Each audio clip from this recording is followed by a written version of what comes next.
வணக்கம். அண்ணாவை பற்றிய ஒரு சிறப்பு விவாத நிகழ்ச்சி இது. தமிழ்நாட்டில் மக்களால் மிக மிக அதிகமாக நேசிக்கப்பட்ட ஒரு தலைவர், அண்ணாவுக்கு நிகராக இன்னொரு தலைவரை சொல்ல முடியாது என்று சொல்லக்கூடிய அளவுக்கு ஒரு மக்களால் கொண்டாடப்பட்ட, பெரிதும் நேசிக்கப்பட்ட ஒரு பெரிய தலைவர். ஒரு மாநில கட்சியை உருவாக்கி, அந்த கட்சி 1949 உருவாகுது. 67 ஒரு மாநில கட்சி ஆட்சி அதிகாரத்தை கைப்பற்றிய ஒரு மிகப்பெரிய வரலாறு அண்ணாவின் தலைமையிலான திமுகவுக்கு உண்டு. அண்ணா என்கிற ஒரு தலைவர் பெரியாரிடம் சீடராக தொடங்கி ஒரு மாபெரும் இயக்கத்திற்கு தலைவராக இருந்து தமிழ்நாடு என்கிற இந்த மாநிலத்திற்கு பெயர் சூட்டி ஒரு அழியாத பல சாதனைகளை செய்துவிட்டு சென்ற ஒரு பெரிய தலைவர். ஒன்றே குலம் ஒருவனே தேவன் அப்படின்னு ஒரு மத சார்பின்மை, எல்லா மதங்களையும் சமமாக நடத்தக்கூடிய ஒரு பொதுமைத்துவம் அப்படின்ற ஒன்று அண்ணாவுடைய பண்பட்ட நெறிகளில் ஒன்றாக இருக்கு. அண்ணா மறைந்து ஒரு 50 ஆண்டு காலம் ஆன பிறகு நாம் இன்றைக்கு விவாதிக்கிறோம். அண்ணா என்கிற ஒரு தலைவர் தமிழ்நாட்டில் ஏற்படுத்திய தாக்கம் அப்படின்றது இன்றைக்கு 50 ஆண்டு காலமாக அண்ணாவின் வழி வந்தவர்கள் இன்றைக்கு தமிழ்நாட்டில் ஆட்சி செய்து கொண்டிருக்கிறாங்க. இந்த ஆட்சியாளர்கள் அல்லது அண்ணா அவர்கள் முன்வைத்த கொள்கைகள் அப்படின்ற ஒன்று தமிழ்நாட்டை முன்னேற்ற பாதைக்கு அழைத்து சென்றதா அல்லது தமிழ்நாட்டை பின்னோக்கி இழுத்து சென்று விட்டதா? அவர் முன்வைத்த கொள்கைகளுக்கு இன்றைக்கு என்ன ரெலவன்ஸ் இருக்கு? அவர் பேசிய மாநில உரிமை, ஒரு அதிகார குவியலுக்கு எதிரான ஒரு கருத்து, ஹிந்தி எதிர்ப்பு, இருமொழி கொள்கை, தமிழ் ஆங்கிலம் 2 மொழிகள் தான் தமிழ்நாட்டில் பயிற்று மொழியாக இருக்கும் அப்படின்றது அண்ணா முன்வைத்த கொள்கை. அந்த கொள்கை அப்படின்ற ஒன்றுக்கு இன்றைக்கு தேவையான ஒன்றா இல்லை பரிசீலனை செய்ய வேண்டிய ஒரு கொள்கையா? ஒன்றே குலம் ஒருவனே தேவன் அப்படின்னு சொல்ற ஒரு தத்துவம் அப்படின்றது இன்றைக்கு ஏற்புடைய ஒன்றா அல்லது அதில் மாற்று சிந்தனைகள் இருக்கா அப்படின்ற பல அம்சங்களை இன்றைக்கு நாம் பரிசீலனைக்கு எடுத்துக்க போகிறோம். முதலாவதாக திரு ஆழி செந்தில்நாதன் அவர்களே, உங்களுடைய முன்னாடி அவருடைய சிந்தனைகளை பகிர அழைக்கிறேன். 2 தலைமுறை காலமாக 3 தலைமுறை காலமாக அண்ணாங்கிற பேர் தமிழ்நாட்டை அப்படி தன்வசப்படுத்தி வச்சிருக்கு. அவர் 1969 மறைந்த போது அவருடைய மறைவுக்காக சென்னையில் கூடிய கூட்டம் ஒரு கின்னஸ் ரெக்கார்ட்னு அப்போவே சொல்லுவாங்க. அந்த மனுஷன் என்ன பண்ணார், ஏன் இப்படி ஒரு அன்பு இந்த மக்கள்கிட்ட இருக்குது அப்படிங்கிறத பார்க்கணும். அதாவது தலைவர்கள், அறிஞர்கள், பெரிய பெரிய அறிஞர்கள்லாம் வரலாற்றில் நிறைய பேர் இருக்கிறாங்க. எல்லா சமயங்கள்லையும் நமக்கு ஒரு தலைவர் இருக்க தான் செய்வார். அறிஞர்கள் நிறைய பேர் இருப்பாங்க. ஆனால் ஒரு சிலருக்கு தான் அந்த காலத்தினுடைய கட்டளை என்ன, அந்த நேரத்தில் என்ன செய்யணும், எதை செய்தால் தன்னுடைய இலக்கை அடைய முடியும் அப்படிங்கிற அறிவும், அதை செஞ்சு முடிக்கிறதுக்கான ஒரு வியூகமும் ஒரு தைரியமும் இருக்கும். ரொம்ப கொஞ்சம் பேருக்கு தான் அது இருக்கும். இன்றைக்கி தமிழ்நாட்டை பற்றி இந்திய அளவில், உலக அளவில் என்னெல்லாம் சொல்கிறாங்கன்னு உங்களுக்கு தெரியும். இந்திய பொருளாதாரத்தில் ஜிடிபியில் நம்ம நம்பர் 2 அப்படின்னு சொல்கிறோம். சோஷியல் இண்டிகேட்டர்ஸ், கல்வி, மருத்துவம், சுகாதாரம், உள்கட்டமைப்பு, இதிலெல்லாம் தமிழ்நாடு மிகவும் சிறந்த மாநிலம்னு சொல்கிறோம்.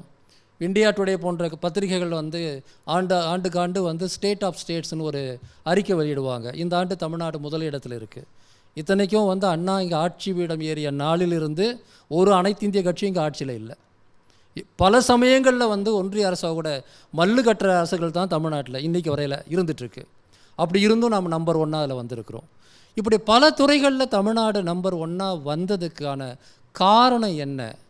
காரணம் நமக்கு ரொம்ப காலமாகவே நிறைய விஷயங்கள் சொல்ல முடியும். 18 வருஷத்தில், கட்சியை ஆரம்பித்து 18 வருஷத்தில் இந்தியாவில் எந்த மாநில கட்சியும் அப்போ செய்ய முடியாத ஒரு வேலையை அவர் செய்து காட்டினார். அவர் முதல்வராக ஆன பிறகு செய்த 3 விஷயங்களை பற்றி எல்லாரும் சொல்லுவாங்க. அவர் தமிழ்நாடு என்று பெயர் சூட்டியது. அப்போ மெட்ராஸ் ஸ்டேட்னு இருந்தது, அதற்கு தமிழ்நாடு என்று பெயர் சூட்டியதை பற்றி சொல்லுவாங்க. சுயமரியாதை திருமண சட்டத்தை அவர் நிறைவேற்றியதை பற்றி சொல்லுவாங்க. இருமொழி சட்டத்தை நிறைவேற்றியதை பற்றி சொல்லுவாங்க. இதெல்லாம் சட்டமாகத்தான் நமக்கு தெரியும். ஆனால் அதுக்கு உள்ளே இருக்கிற விஷயம் என்ன? தமிழ்நாடு என்கிற இந்த மாநிலம், இது தமிழர்களின் தாயகம். இந்த தாயகத்துக்கு தமிழ்நாடு என்று பெயர் வைக்கக்கூடாது என்று தமிழ்நாட்டில் இருந்தவங்களே சொல்லி கொண்டிருந்த ஒரு காலகட்டத்தில் அந்த பெயரை வந்து அதிகாரபூர்வமாக, அதுக்கு முன்னாடி மக்கள் மத்தியில் தமிழ்நாடுன்னு தான் பேர் இருக்குது, சாதாரணமாக தமிழ்நாடு தான் சொல்லுவாங்க. ஆனால் அதை அதிகாரபூர்வமாக இந்திய அரசியல் சாசனத்தால் ஏற்றுக்கொள்ளக்கூடிய ஒரு பெயராக மாற்றியது என்பது நமக்கு ஒரு முகம் கிடைத்ததை போல, நமக்கு நம்முடைய அடையாளம் திரும்ப கிடைச்சதை போல. 2000 வருஷமாக அது தமிழ்நாடாகத்தான் இருக்கிறது. ஆனால் பல அரசுகளாக பிரிஞ்சிருக்கலாம். ஆனால் இன்றைக்கி கூட தமிழ்நாடுன்னு சொல்கிறதுக்கு நிறைய பேருக்கு தயக்கம். எப்படியாவது அந்த பேரை மாற்றிட முடியுமா அப்படின்னு சொல்லிட்டு நிறைய பேருக்கு விருப்பம் எல்லாம் இருக்குது. ஆனாலும் கூட இந்த தமிழ்நாட்டை, அண்ணா பெயரிட்ட இந்த தமிழ்நாட்டை தொடக்கூட யாரும் இந்தி மொழி மட்டுமே இந்தியாவின் ஆட்சி மொழியாக இருக்கும் என்கிற நிலை 1965 வந்தது. முதல்ல இந்தியும் இங்கிலீஷும் ஆட்சி மொழின்னு சொன்னாங்க.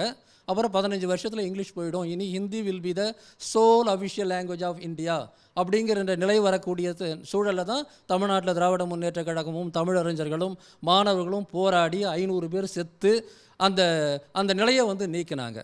அதன் பிறகு அது அப்படியே இருந்துட முடியாது. என்றைக்கு வேணாலும் இன்றைக்கி வரையில் வந்து அந்த திணிப்பு செஞ்சுக்கிட்டே இருக்கிறாங்க. அதை தமிழ்நாட்டில் அரசு ரீதியாக பண்ணக்கூடாது என்பதற்காகத்தான் அந்த இருமொழி சட்டத்தை திட்டத்தை வந்து அவர் கொண்டு வந்தார். இன்றைக்கி வேறு பல மாநிலங்களில் கூட, கர்நாடகத்தில் கூட சில கட்சிகள்லாம் எங்களுக்கும் வந்து அந்த 2 லாங்குவேஜ் பாலிசின்னு தான் நல்லாயிருக்கும் என்று பேசக்கூடிய நிலைக்கு மற்ற மாநிலங்கள் வரக்கூடிய விஷயத்தை அவர் வந்து 68 செஞ்சார். இது இல்லாமல் மிக குறைந்த 2 வருஷத்தில் அவர் செய்த ஒன்றுமே விதைகளை போன்றது தான். அதன் பிறகு வந்து கலைஞர் தமிழ்நாட்டின் முதல்வராக ஆகி அந்த ஆட்சி காலத்திலையும் அதற்கு பிந்தைய ஆட்சி காலத்திலையும் செய்த பல்வேறு செயல்பாடுகளுடைய அடிப்படை அண்ணா போட்டு சென்ற அந்த விஷயம். அவர் சிலையை பார்க்கும்போது நமக்கு தெரியாமல் போகலாம். அவரை பற்றி ஒரு புத்தகத்தை படிக்கும்போது அவர் நாடகம் எழுதினார், சினிமாவுக்கு கதை வசனம் எழுதினார், ரொம்ப மேடையில் நல்லா பேசுவார்னு எல்லாரும் சொல்லுவாங்க. அதெல்லாம் மேம்போக்கானது. உள்ளே போனால் நவீன தமிழ்நாட்டினுடைய சிற்பி அவர் உருவாக்கி கொடுத்த அடித்தளம் தான் தமிழ்நாட்டுக்கு மட்டுமில்லை, இன்றைக்கி இந்தியாவுக்கே இந்த கூட்டாட்சிவாதம் தான், இந்த மக்கள் நல பொருளாதாரம் தான், இந்த சமூக நீதி தான் அடிப்படை என்பதை புரிந்து கொள்ள வேண்டும். எனவே என்னுடைய மிக முக்கியமான கருத்து என்னென்னா, நிறைய பேர் சிந்திக்கலாம், நிறைய பேர் தலைவராக இருக்கலாம், ஆனால் யார் அதை மக்களுக்கான அரசியல் அதிகாரமாக மாற்றுகிறார்களோ அவர்கள் மிகப்பெரிய தலைவர்கள். அவர்கள் நூற்றாண்டில் ஒருத்தர் கிடைச்சா அதிகம், பல பேருக்கு அது கூட கிடைக்காது. நமக்கு கிடைச்ச பெரிய வரம் தான் பேரறிஞர் அண்ணா. நன்றி. ஒரு வரலாற்று பின்புலத்தோட அண்ணாவை பற்றிய ஒரு சித்திரத்தை மிக அழகாக திரு ஆழி செந்தில்நாதன் வழங்கினார். அடுத்ததாக திரு நித்யானந்தன் அவர்களை பேசார். ஒன்றே குலம் ஒருவனே தேவன் என்ற கொள்கையோடு அண்ணா வாழ்ந்தார் என்பதாக சொன்னார்கள். அந்த ஒன்றே குலம் ஒருவனே தேவன் என்று அண்ணா சொன்னார் என்பதாகத்தான் இன்றைய இளைஞர்களும் கருதி கொண்டிருக்கிறோம். ஆனால் அதை இந்த மண்ணிலே பிறந்த முன்னோர்களிலே ஒருவராக திருமூலருடைய வாக்கு என்று யாருக்காவது தெரியுமா? சொல்லியிருக்கிறோமா? ஒன்றே குலம் ஒருவனே தேவன் என்று திருமூலர் சொன்னார். ஆக அண்ணா ஏதோ கடவுள் மறுப்பாளர், இந்த நாட்டிலே பிறந்த பெரிய மனிதர்களை, ரிஷிகளை, முனிவர்களை எல்லாம் எதிர்ப்பவர் என்று நாம் ஏதேனும் சற்றேனும் சிந்தனை நமக்கு இருந்தால் நிச்சயமாக அது கிடையாது. நல்ல கருத்துக்கள் எங்கிருந்தாலும் ஏற்றுக்கொண்டு மக்களிடத்திலே கொண்டு சென்றவர் அண்ணா என்பது இதிலிருந்து மிக தெளிவாக தெரிகிறது. ஏழ்மையிலே பிறந்து வந்த காரணத்தினாலே தான், ஏழ்மையிலே வளர்ந்த காரணத்தினாலே தான் ஏழைகளுடைய சிரிப்பிலே இறைவனை காண்கிறேன் என்று சொன்னவர் அண்ணா. தமிழகத்தினுடைய துரதிர்ஷ்டமோ என்ன என்று சொல்ல முடியாது. அவர் 1.5 ஆண்டுகள் மட்டுமே தான் ஆள முடிந்தது. அவர் நினைத்த காரியத்தை எல்லாம் நடைமுறைப்படுத்துவதற்கு அவருக்கு அவகாசம், காலம் கொடுக்கவில்லை. ஆனால் அவர் எல்லாவற்றையுமே எழுதி சென்றிருக்கின்றார், சொல்லி சென்றிருக்கின்றார். அவற்றையெல்லாம் இன்றைய நாம் சரியாக கடைபிடித்து வருகிறோமா என்று சில அசை போட்டு நாம் பார்த்தால் அவருடைய வரலாற்றிலே சில உண்மைகள் நமக்கு விளங்கும். அடுத்ததாக இலக்கிய சொற்பொழிவாளர் திருமதி பர்வீன் சுல்தான் அவர். ஏன் அந்த தலைவரை, பேரறிஞர் அண்ணா என்கின்ற தலைவரை தமிழ்நாடு கொண்டாட வேண்டும் என்பதற்காக சொல்லுகிறேன். 1967ஆம் ஆண்டு மிகப்பெரிய ஒரு புரட்சி தமிழகத்தில் நடக்கிறது. நான் எழுச்சி என்று சொல்ல மாட்டேன். எழுச்சி என்பது என்ன என்றால், ஒரு விதை விதைக்கிறோம், அந்த மரக்கன்று வளர்கிறது, வளர்ந்து கொண்டே போகிறது, அது எழுச்சி உறுகிறது. புரட்சி என்பது எது தெரியுமா? ஏற்கனவே நிமிர்ந்த ஒன்றை புரட்டி போடுவதுதான் புரட்சி. பேரறிஞர் அண்ணா ஏற்கனவே வளர்ந்து நின்ற ஒன்றை புரட்டி போடுகிறார். தமிழ்நாட்டிலே திராவிட முன்னேற்ற கழகம் ஆட்சி அமைக்கிறது. ஒன்றிய அரசில் மத்திய அரசிலே எது இருக்கிறதோ அந்த அதிகாரம்தான் மாநிலத்தில் இருந்த அந்த வரலாறை ஒரு மிகப்பெரிய ஒரு நிலையில் புரட்டி போட்டு ஆட்சியை அமைக்கிறார். நான் இங்கே பதிவு செய்கிறேன், ஆட்சி அமைந்தவுடன் அவர் போய் சந்தித்த இடம் எது தெரியுமா? திருச்சிக்கு போறார். திருச்சிக்கு போய் அவர் சந்தித்தது தந்தை பெரியாரை. தந்தை பெரியார் திராவிடம் என்று பேசுவாரே தவிர அவருக்கு குடியரசு, குடி உரிமை, ஜனநாயகம் என்பதிலே நம்பிக்கை அவருக்கு. அவர் குடியரசை தான் பத்திரிகையாக நடத்தினார். தந்தை பெரியார் உட்கார்ந்திருக்கிறார், பேரறிஞர் அண்ணா போகிறார், அவரை சந்திக்கிறார். அவர் சொல்கிறார், நான் பெற்ற இந்த வெற்றியை தந்தை பெரியாருக்கு நான் காணிக்கையாக்குகிறேன். அவர் இல்லை என்றால் இந்த நிலை தமிழ்நாட்டிற்கும் இல்லை, எனக்கும் இல்லை என்று பேசுகிறார். நான் இங்கே நிறுத்துகிறேன். தந்தை பெரியார் என்ன சொன்னார் தெரியுமா? குடியரசிலே எழுதுகிறார், அண்ணா என்னை சந்திக்க வந்த பொழுது, தன் வெற்றியை எனக்கு சமர்ப்பித்த பொழுது, ஒரு புது பெண்ணை போல் நான் வெட்கமுற்று இருந்தேன் என்று எழுதுகிறார். ஒருவேளை அண்ணா என்னை சந்திக்காமல் இருந்திருந்தால் நான் அவரை சென்று நேரில் சந்தித்திருப்பேன் என்று சொன்னார் தந்தை பெரியார். அதனால் தான் அவர் பெரியார்.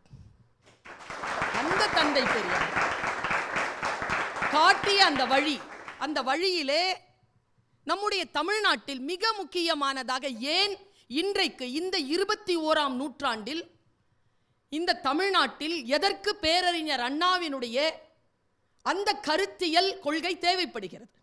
திராவிட நாடுன்னு பேர் வைக்க நினைச்சார், அமைக்க நினைச்சார், முடியல. சரியா?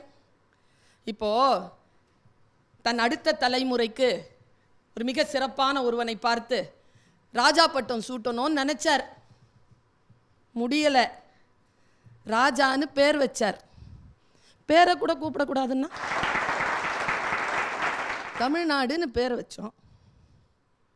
சொல்லாத. யார் சொல்லக்கூடாதுன்னு சொன்னாங்களோ அவங்களே பின்வாங்கிட்டாங்களே. ஏன்? அதுல இல்ல நீங்க தமிழ்நாடுன்னே சொல்லிக்கங்க, எனக்கு எந்த பிரச்சனையும் இல்ல, நான் மாத்தலாம் சொல்லலன்ற. நான் இங்க ஒரு விஷயத்தை நிறுத்துறேன் குணா அவர்களே. எதிர்ப்பு குரல் வராமல் இருந்திருந்தால் அந்த அதிகாரம் செல்லுபடியாகி இருக்கும். தமிழ்நாட்டில் அதில் செல்லுபடி ஆகாததற்கு காரணம் பேரறிஞர் அண்ணா போன்றவர்கள் தலைவர்களாக இருந்ததுதான். சொல்லிக் கொடுத்திருக்கிறார்கள், நமக்கு சொல்லிக் கொடுத்திருக்கிறார்கள். மொழி என்பது, என் பிள்ளைகளே, நான் மொழி ஆசிரியை சொல்கிறேன், மொழி என்பதுதான் மிகப்பெரிய அரசியல் இந்த நாட்டில்.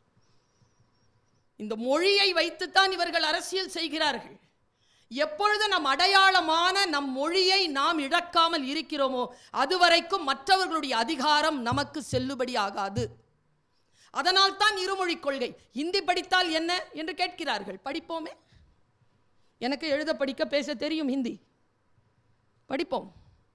ஆனால் ஒருபோதும் நான் பிழைப்புக்காக வேண்டுமானால் எந்த மொழியை வேண்டுமானாலும் பேசலாமே தவிர நம்முடைய உயிர்ப்புக்காக, வாழ்க்கைக்காக பேசுவது நம் தாய்மொழியாகத்தானே இருக்க வேண்டும். நம்முடைய தாய்மொழி, இந்த தாய்மொழி என்பது, இப்படி சொல்கிறேன், பேரறிஞர் அண்ணாவினுடைய வாரிசுகள் நாங்கள் எல்லாம், தந்தை பெரியாரினுடைய பிஞ்சுகள் நாம் எல்லாம். நான் ஒரு விஷயத்தை ரொம்ப தெளிவா சொல்றேன். நம்முடைய மொழி இருக்கு இல்லையா, அது வெறும் மொழி அல்ல. தமிழ் மொழி என்பது, தமிழ்நாடு என்பது வெறும் இடம் அல்ல, வெறும் மொழி அல்ல. அது நம்முடைய உரிமை, நம்முடைய முகம், நம்முடைய முகவரி, நம் உடை, நம் உணவு, நம் கலாச்சாரம், நம் உறவு, நம் சடங்கு, எது எடுத்துக்கொண்டாலும் அது நம் மொழி. இந்தியா சுதந்திரம் பெறுவதற்கு முன் 57 நாடுகளாக பிரிந்து கிடந்த நாடு இது. அதனால் தான் இன்றைக்கும் நாங்கள் மத்திய அரசாங்கத்தை ஒன்றிய அரசு என்று சொல்கிறோம். நன்றாக தெரிந்து கொள்ளுங்கள், நம்முடைய நாட்டினுடைய பெயர் என்ன தெரியுமா? பாரத நாடு கிடையாது, த ரிப்பப்ளிக் ஆஃப் இந்தியா, குடியரசு இந்தியா என்பதுதான் சட்டப்பெயர். இந்த சட்டப்பெயர் இருக்கு இல்லையா, அப்படி இந்த மாநிலத்தினுடைய சட்டப்பெயர் தமிழ்நாடு. இதை சட்டமாக்குகின்ற ஒரு நிலை இல்லை. அங்க நாம் வணங்க வேண்டியது அறிவர் அம்பேத்கரை என்றால் இங்கு நாம் வணங்க வேண்டியது பேரறிஞர் அண்ணாவை. இந்த அடையாளத்தை நமக்கு எடுத்து கொடுத்தவர்களாக அவர்கள் இருக்கிறார்கள். நான் இப்படி சொல்கிறேன், பேரறிஞர் அண்ணாவிற்கு பிறகு இந்த தமிழ்நாட்டில் எந்த நிலையிலும் ஒன்றிய அரசில் என்ன கட்சி ஆட்சி நடத்துகிறதோ அந்த கட்சி இங்கே தலை தூக்கிவிடவே முடியாது என்கின்றபடிக்கு ஆழமான வேரை பதித்து விட்டு போன அந்த திராவிட சிந்தனையாளர் தான் பேரறிஞர் அண்ணா. அடுத்ததாக டாக்டர் பொன்ராஜ். வாழ்க தமிழ்நாடு. கைதட்டுவாங்கன்னு நினைச்சு வாழ்க தமிழ்நாடா?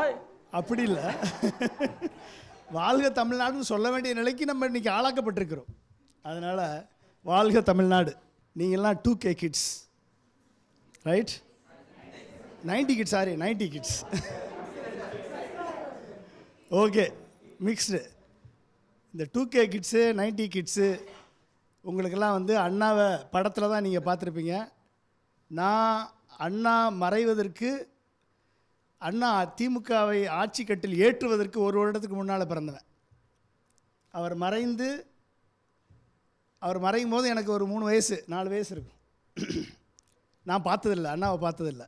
ஆனால் எனக்கு அண்ணாவை அறிமுகப்படுத்தியவர் எம்ஜிஆர் அவர்கள்.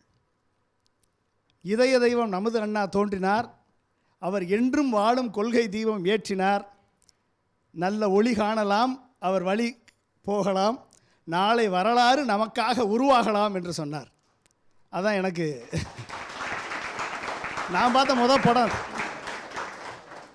மொதல் படம் பல்லாண்டு வாழ்க. எனக்கு விவரம் தெரிஞ்சு நான் பார்த்த மொதல் படம் பல்லாண்டு வாழ்க. அதில் முதல் முறையாக எம்ஜிஆர் அந்த 2 கண்ணு, முதல் முறையாக நான் கேட்ட குரல், ஒன்றே குலமென்று பாடுவோம், ஒருவனே தேவன் என்று போற்றுவோம் சொன்னாங்க. அவர் திருமூலர் சொன்னார்னு தெரியாது, அண்ணா சொன்னார்னு எனக்கு தெரியாது, அன்றைக்கி எம்ஜிஆர் சொன்னார்னு எனக்கு தெரியும். எனக்கு அதுக்கப்புறம் தான் பண்ணால் படித்து வந்த பிறகு தான் தெரியும் எம்ஜிஆர் சொன்னது அண்ணா சொன்னதை சொன்னார் அப்படின்னு. அதுக்கப்புறம் அண்ணா யார் சொன்னதுன்னா திருமூலர் சொன்னதுன்னு எனக்கு தெரியும். கலாம் சார் கூட அடிக்கடி சொல்லுவார். நான் அப்பப்போ டிஸ்கஷனில் பண்ணும்பொழுது பெரியாரை பற்றி அண்ணாவை பற்றி எனக்கு தெரிஞ்ச விஷயத்தை சொல்லுவேன். பெரியாரை சந்தித்தவர் அப்துல் கலாம். பெரியாரை வந்து எம்ஐடியில் படிச்சுக்கிட்டு இருக்காரு. எம்ஐடியில் படிச்சுட்டு இருக்கும் பொழுது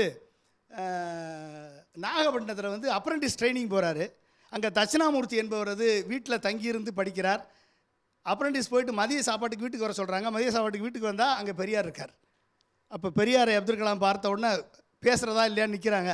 இங்கே வான்னு பக்கத்தில் கூப்பிட்டு கேட்டிருக்காரு, என்ன படிக்கிறேன், என்ன செய்கிறேன்னு. ஏரோநாட்டிக்ஸ் படிக்கிறேன், எம்ஐடியில் படிக்கிறேன்னு சொன்ன உடனே, அப்போ ஏரோநாட்டிக்ஸ் படி நாட்டை பாதுகாப்பை பலப்படுத்து என்று பெரியார் அன்றைக்கு அவருக்கு ஆசி கூறி செய்திருக்கிறார். அவரது எண்ணத்தை அப்துல் கலாம் நிறைவேற்றினார். நாட்டை பாதுகாத்தவர், பாதுகாப்பை பலப்படுத்தியவர் அப்துல் கலாம். அந்த அறிவார்ந்த அரசியலுக்கு வித்திட்டவர் அறிஞர் அண்ணா அவர்கள். அறிவார்ந்த அரசியலை முன்னெடுப்போம். கண்டிப்பாக இந்தியாவை ஒரு பொருளாதார வல்லரசு இந்தியாவாக, அறிவார்ந்த வல்லரசு இந்தியாவாக உருவாக்குவோம். தமிழ்நாட்டை வளமான நாடுகளுக்கு இணையான நாடாக கண்டிப்பாக உருவாக்குவோம். அதற்கு அண்ணா தான் அடிப்படை. நன்றி, வணக்கம். டாக்டர் பொன்ராஜ் அவர்களுக்கு நன்றி. அடுத்ததாக டாக்டர் ஜெயரஞ்சன் அவர்கள். அண்ணாவால் தமிழ்நாடு முன்னேறிச்சா, அவருடைய கொள்கைகளுக்கு இன்னைக்கு ரெலவன்ஸ் இருக்கா அப்படின்றத உங்கள் வாயிலாக அறியும். இப்பொழுது அண்ணாவை நான் வந்து இவ்வளோ நாள் கழித்து பார்க்கும்பொழுது எனக்கு தோன்றுவது என்ன அப்படின்னு கேட்டிங்கன்னா, ஒரு வரியில் சொல்ல வேண்டும் என்று சொன்னால், ஜனநாயகத்தை எவ்வாறு மக்கள் விடுதலைக்கு பயன்படுத்தலாம் அப்படிங்கிறத ரொம்ப மிக துல்லியமாக புரிந்து கொண்ட ஒரு பெரிய அரசியல் ஆளுமை தான் அறிஞர் அண்ணா அப்படிங்கிறது என்னுடைய கருத்து. சமுதாய இயக்கமாக இயங்கி கொண்டு வருவதற்காக என்ன மாற்றங்களை கொண்டு வரணும்னு நினைக்கிறோமோ அதை எல்லாவற்றையும் மிகச் சுலபமாக என்ன செய்யலாம் அப்படின்னு கேட்டிங்கனாக்கா, அரசியல் வழியாக நாம் அதனை செயல்படுத்தலாம் அப்படிங்கிற சாத்தியக்கூறு இருக்குல்ல, அந்த சாத்தியக்கூறை புரிஞ்சுக்கிறது. அத்தனைக்கும் என்ன வேணும் அப்படின்னு கேட்டிங்கன்னா, மக்களை முதல்ல நீங்கள் எஜுகேட் பண்ணணும். ஏன்னு கேட்டிங்கன்னா, கல்வி அறிவே இல்லை. இப்போ மாதிரி என்னன்னு கேட்டிங்கன்னா, நீங்கள் ஃபோன் எடுத்து பார்க்குறீங்க, டெலிவிஷனில் பார்க்குறீங்க, சோஷியல் மீடியாவில் பார்க்குறீங்க, அதில் பார்க்குறீங்க, இதில் பார்க்குறீங்கல்ல, அதெல்லாம் எதுவுமே வாய்ப்பு கிடையாது. என்ன வாய்ப்பு இருக்குது அப்படின்னு பார்த்தீங்கன்னா, கொஞ்சம் பேருக்கு கல்வி இருக்குது, அவர்களுக்கு பத்திரிக்கை நடத்தணும். அந்த பத்திரிக்கை அந்த ஊருக்கு போய் சேரணும். அந்த ஊரில் போய் சேர்ந்ததுக்கப்புறம் யாராவது ஒருத்தன் தான் படிக்க தெரிஞ்சவன் இருப்பான். அவன் அந்த இதை எடுத்து படிக்கணும். 10 பேர் உள்ளே உட்காந்து கேட்கணும். அப்படி தான் வந்து அதனால தான் பார்த்தீங்கன்னா, நீங்கள் சொல்லுவாங்க என்னன்னு கேட்டிங்கன்னா, இவர்கள் இந்த திராவிட இயக்கம்ங்கிறது, திராவிட முன்னேற்ற கழகம் அப்படிங்கிறது பேசியே வளர்ந்த இயக்கம்னு சொல்கிறதுக்கு காரணம் என்னன்னு கேட்டிங்கன்னா, வேறு எந்த கம்யூனிகேஷன் ஃபார்மும் இல்லை அவங்கள்ட்ட. என்ன இருந்தது? மீட்டிங் போட்டு பேசணும், ஊர் ஊராக போய் பேசணும். அதனால தான் அண்ணாவாக இருக்கட்டும், பெரியாவாக இருக்கட்டும், கலைஞராக இருக்கட்டும், அவர்கள் கால்படாத ஊரே இல்லை தமிழ்நாட்டில் அப்படின்னு சொல்வதற்கு காரணம் என்ன அப்படின்னு கேட்டிங்கன்னா இதுதான் காரணம். ஏன்னா அது ஊர் ஊராக போய் மைக்கை வச்சு பேசணும் மக்கள்கிட்ட, அதுவும் கல்வி அறிவு இல்லாதவர்கள்ட்ட. அவர்கள்ட்ட என்ன சொல்லணும்? வரலாறை சொல்லணும், நம்மளுடைய மேன்மை இலக்கியத்தில் என்ன சொல்லியிருக்கு நம்மளை பற்றிங்கிறத சொல்லணும், மொழியை பற்றி சொல்லணும். இதெல்லாம் பேசிகிட்டு இருக்கும்போதே நம்ம மொழி அவ்வளோ கேவலமாக என்ன இருக்குது, கலந்து போயெல்லாம் இருக்குது. அந்த மொழியை மாற்றணும். இப்போ நீங்கள் பேசும்போது இங்கே எல்லாம் பார்த்தீங்கன்னாக்கா எல்லோரும் வந்து தமிழில் ஒரே மாதிரி ஒரு தமிழில் பேசுகிறோம் இல்லையா? அது தமிழ் எப்படி சாத்தியப்பட்டது அப்படின்னு பார்த்தீங்க அப்படின்னு சொன்னால் இந்த இயக்கம் கண்டது தான் அது. அதுக்கு முன்னாடி எப்படி இருந்தது அப்படின்னு கேட்டிங்கன்னா, அது எப்படி இருந்தது அப்படின்னு கேட்டிங்கனாக்கா அந்த மொழி வந்து எல்லாம் கலந்த ஒரு மொழி, அந்த மாதிரி ஒரு மொழி. அப்போது உங்களுடைய அடையாளத்தை நீங்கள் மீட்டெடுக்க வேண்டும் அப்படிங்கிற ஒரு மிகப்பெரிய போராட்டம். அதே சமயத்தில் உங்கள் அரசியல் அதிகாரத்தை நீங்கள் கைப்பற்றணும். இப்படி எல்லாத்தையும் சேர்த்து நம்ம செய்யணும் அப்படின்னு சொன்னோம்னா இது எல்லாத்தையும் ஜனநாயக நாடாளுமன்ற தேர்தல் வழியாக நாம் செய்யலாம் அப்படின்னு சொன்னாக்கா இதுக்கு நீங்கள் கட்சி கட்ட வேண்டும். கட்சி எப்படி கட்டுறது அப்படின்னு பார்த்தீங்கன்னாக்கா நீங்கள் என்ன கொள்கைகளை எடுத்து முன்வைக்கிறீர்கள், அந்த கொள்கைகளை நீங்கள் எப்படி செய்யணும், கம்யூனிகேட் பண்ணணும் மக்களுக்கு. அது அண்ணா வந்து அதில் மாபெரும் புலமை அவருக்கு இருந்தது. அதுக்கு காரணம் என்ன அப்படின்னு கேட்டிங்கனாக்கா தொடர்ந்த படிப்பு. எந்த அளவுக்கு பேசியிருக்காங்க அப்படின்னு கேட்டிங்கன்னா, இந்த திராவிட முன்னேற்ற கழக கூட்டம் ஒரு மாலையில் ஒரு கூட்டம் நடக்குது அப்படின்னு சொன்னீங்கன்னாக்கா காசு கொடுக்காமல் ஒரு பல்கலைக்கழகத்தில் போய் படித்தா உங்களுக்கு என்ன அறிவு வருமோ அந்த அளவுக்கு உங்களுக்கு அறிவை நீங்கள் பெற்றுக்கொள்ளலாம் அப்படிங்கிற அளவுக்கு அவர்கள் வந்து என்ன செய்திருக்கிறாங்கன்னு கேட்டிங்கன்னா அறிவை ஜனநாயகப்படுத்தியிருக்கிறார். அவ்வளோ வறுமை இருக்கக்கூடிய ஒரு காலத்தில் 1967 வைத்த மிக முக்கியமான வாக்குறுதி என்ன அப்படின்னு கேட்டிங்கன்னா ₹1 3 படி அரிசி கொடுப்போன்னு சொல்கிறார். அது செயல்படுத்த முடியுதா அப்படின்னு கேட்டிங்கன்னா இல்லை. எப்பயுமே நான் ஒன்று சொல்கிறேங்க உங்களுக்கு, ஜனநாயகப்படுத்துறதுங்கிறது ஒரு பெரிய கனவு. அந்த கனவை நீங்கள் கண்டுகொண்டே இருக்க வேண்டும். எப்பொழுதெல்லாம் சாத்தியப்படுகிறதோ அப்பொழுதெல்லாம் என்ன இது வாய்ப்புகளை நம்ம வந்து என்ன செய்ய உருவாக்கி அதை நோக்கி நகரணும். அதை தான் வந்து அவர் செய்கிறாரு. அதற்கு வந்து 20 ஆண்டுகள் 30 ஆண்டுகள் பிடிச்சது நமக்கு. எதுக்கு? இன்றைக்கு என்ன நடக்குது தமிழ்நாட்டில், இந்தியாவிலேயே எந்த மாநிலத்திலும் இல்லாத அளவிலே என்ன செய்கிறான், 2,20,00,000 குடும்பங்களுக்கு என்ன செய்கிறான், இலவசமாக 20 கிலோ அரிசி அப்படிங்கிறது வழங்கப்படுகிறது. அப்படிங்கிறது மூலமாக என்ன செய்கிறோம்னு கேட்டிங்கன்னா உணவை மிகப்பெரிய அளவில் ஜனநாயகப்படுத்துகிறோம். உணவை ஜனநாயகப்படுத்துறதுன்றீங்க, அரசாங்கத்திடம் கையேந்தி நிற்கிற நிலைமைக்கு மக்களை தள்ளிடுறீங்க.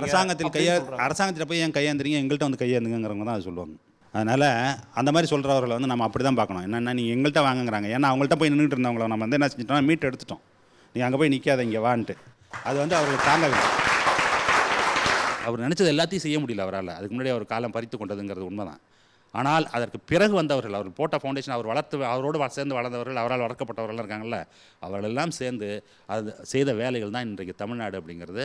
இன்றைய தமிழ்நாடாக இவ்வளோ ஒரு முன்னேறிய மாநிலமாக, இவ்வளோ கல்வி அறிவு பெற்ற ஒரு மாநிலமாக, நாட்டில் எல்லோரும் வந்து உயர்கல்விக்கு 25 விழுக்காடு போகும்போது நம்ம ஊரில் மட்டும் 2 பேரில் ஒருத்தர் போகிற அளவுக்கு வளர்ந்துருக்கிறோம் என்று சொன்னால் இதுக்கு எல்லாம் சாத்தியப்பட்டது என்னன்னு கேட்டிங்கன்னா அந்த ஜனநாயகம்ங்கிறது ஜனநாயகப்படுத்தப்பட வேண்டும் அப்படிங்கிறது தான். ஆகவே இந்த 50-60 ஆண்டு கால இந்த வளர்ச்சி, இந்த முன்னேற்றம், இது எல்லாவற்றிற்கும் அடித்தளமாக இருப்பது அப்படிங்கிறது அண்ணா கண்ட அந்த மாபெரும் கனவு தான். என்ன கனவு அது? ஜனநாயகப்படுத்துவோம், ஜனநாயகவாதி இருப்போம், ஜனநாயகத்தை காப்போம் அப்படிங்கிறது. அந்த வகையில் இன்றைக்கு வரக்கூடிய அந்த திரட்டு எல்லாத்துக்கும் அண்ணா வந்து ஒரு பதிலாக இருக்கிறார் என்று கூறி இந்த வாய்ப்புக்கு நன்றி கூறி விடைபெறுகிறேன். நன்றி, வணக்கம்.